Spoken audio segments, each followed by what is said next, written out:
Hi General Maths students, in this video we're going to continue our study of using difference equations to model annuities. This time we're looking at annuities in advance. So a typical example of an annuity in advance is an investment fund where someone is paying a regular payment into an account, but it's not just that regular payment which is increasing the balance of the account, they're also being paid interest. So if you've got a high yield savings account of some sort, that's an annuity in advance where you're getting a good rate of interest. So the formula is really similar to the annuities in arrears. We can see it here. So the way we set up the difference equation, except the difference is there are some brackets. So the annuities in arrears looked like this.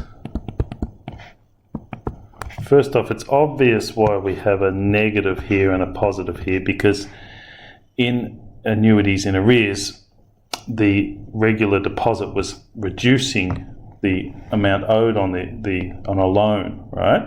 Now, with this one, we're actually building up an account, so that regular deposit is increasing the value of the amount in the account.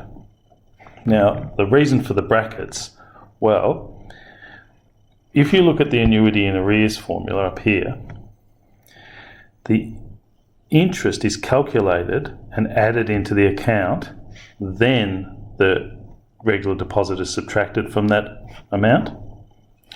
But with annuities in advance, as we look here, the deposit is made into the account and added to the balance, and then the interest rate is calculated upon the amount in the account plus that deposit. So we need to have those in brackets so that the rate multiplies by both the amount in the account and that deposit that's made in that period.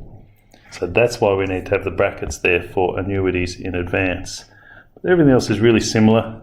Once again, I much prefer to use a T0 as the first term. But the way we find our R value, the common ratio, and this common difference is really similar to annuities in arrears.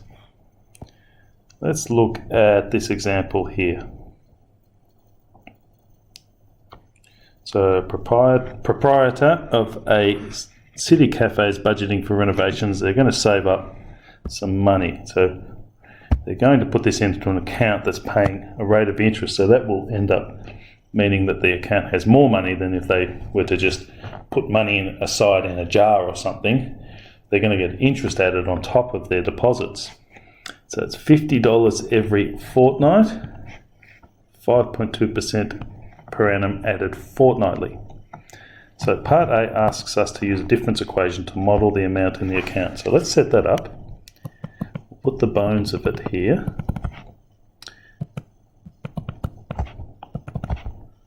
Okay, T0 equals.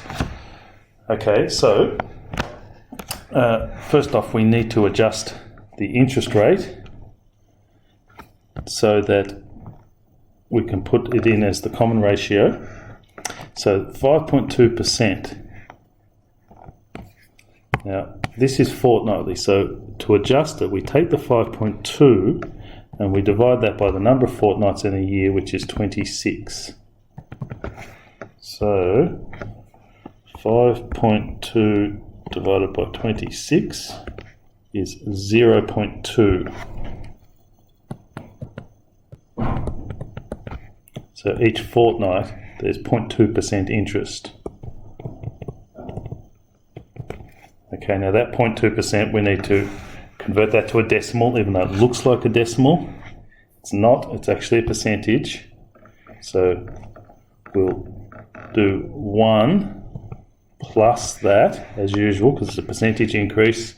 1 plus, okay, so 0.2 divided by 100 gives 0.002. So 1 plus 0.002 is going to give us 1.002, which is our common ratio. So 1.002. Okay, the difference, the common difference in this case is that regular payment of $50. That goes there. And this account starts with nothing in it, $0. So T0 is 0. Right, so I asked how much is in the account after 6 years. So we'll go on to the calculator. So fire up the TI Inspire. And we'll do some calculations in there.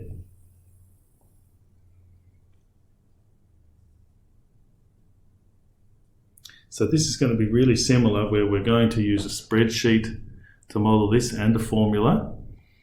You might even like to pause the video at this stage. I'm just waiting for the TI Inspire to fire up here, but you might want to pause the video and try this on your own first, see if you can generate a spreadsheet like mine, because the working is similar to the previous example with an annuity in arrears. Just got to remember the formula will have some brackets in it, but I'll proceed anyway. So we're just in list and spreadsheet to start off with. Fortnights, I'll just, fortnight. Once again, you don't have to put that whole word in. Just put X and Y if you want. You're going to remember what they are. I'll put amount here. Okay, so we want to know for 6 years, righto? So after 6 years, how many fortnights is that? Well, 6 years, there are 26 fortnights in a year, so 6 by 26 gives us 156 fortnights. So we need to go up to that many fortnights, 156 fortnights. So let's go ahead and do that. So 0 fortnights, 1. Okay, and using as before, shift down, menu, data, fill, and then I'm going to go a long way down. I need to go to 156 fortnights. Okay, that'll do. I've just gone a little bit past, but that's all right. And the amount in the account where we start with 0. Okay, and then we enter our formula, and it looks like this. It's equal to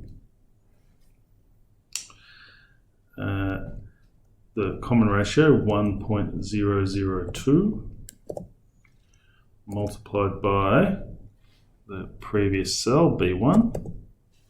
Oops, I forgot the bracket there. Multiplied by bracket B1 plus 50. Must have those brackets. Okay, so basically just entering the difference equation. All right, so after 1 fortnight, we have $50.10. So the person the proprietor of this cafe put $50 in, and the bank added 0.2% interest. That ended up being 10 cents extra. So that's good. Instead of $50 towards their renovations, they have $50.10. But that's going to grow. So they're going to continue to make this $50 deposit, and the bank will continue to add interest on top of the balance.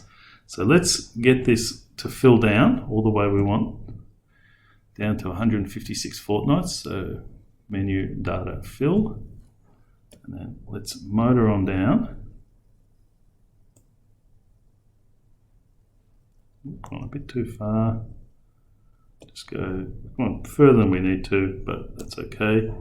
Oh, look at that, not bad. 6 years later, they've got that much in the account. 916151.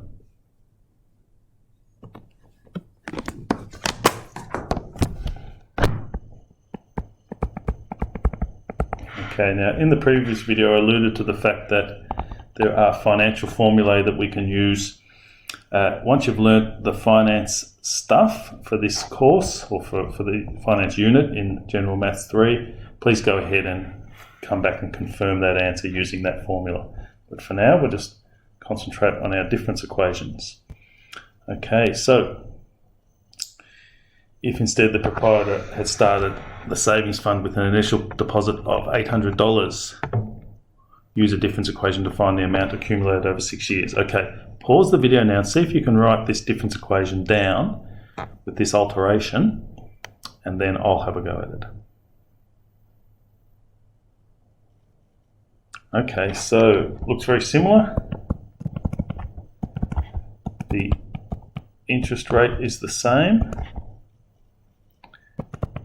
and the regular payment's the same, but it's just our first term is equal to 800 now. Okay, so if we go and make this alteration in the calculator, what we will be doing is just changing the very first term, which goes into that first cell up here in B1. So here we're going to enter 800, and I'll push enter, and we see that alteration that it makes. Okay, so we know that whatever's in that first cell, we don't even need to change any of the other formulae, okay, because whatever's in that first cell, we've accounted for it in the second cell, so it automatically updates everything. Right, so let's look now at, they're asking us use this equation to find the amount in the account over 6 years. So let's go down to 152 or 156 fortnights. Is that right? How many was it? 156. Yep. So we'll go down to that and have a look. Where am I? Okay, back on our calculator. 156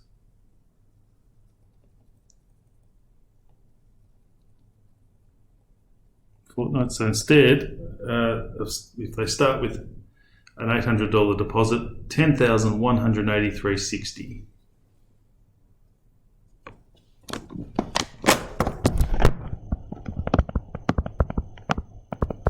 So that's made quite a bit of difference. You know, over $1,000 difference. So an extra $200 of interest because of that $800 deposit. I just want to show you this graphic before we finish the video. This is the type of shape we normally get with annuities in advance when we're saving up, an exponential growth because of that interest that's being added. So these are the types of general shape of the graph that we get.